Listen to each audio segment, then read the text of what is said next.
You ought to treat your mind like a conjunction and pause and think about some things in your life. Let me give you some examples. I know it's depressing and heavy when we consider how so many of us don't have our basic resources, but when we pause and think about the people of God who are providing food for people and housing for people, we ought to have some hope this morning.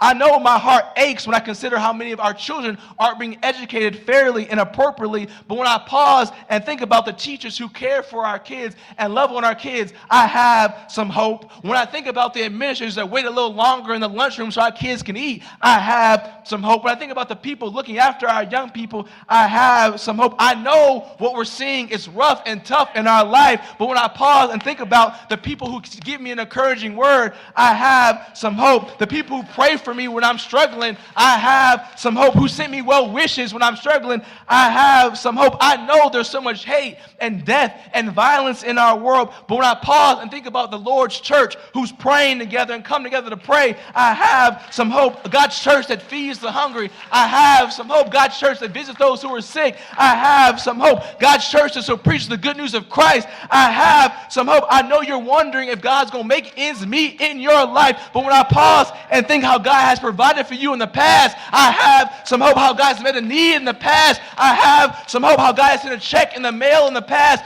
I have some hope. How God has led someone to be generous to you in the past, I have some hope. I know you're dealing with some health challenges in the house of God this morning, but when I pause and think about how God has woke you up this morning and started you on your way, I have some hope. How God has put breath in your body and sat you down on that pew, I have some hope. How God brought you to church, put clapping in your hands and stomping in your feet, I have some hope. I allowed you to sing the songs of Zion, I have some hope this morning.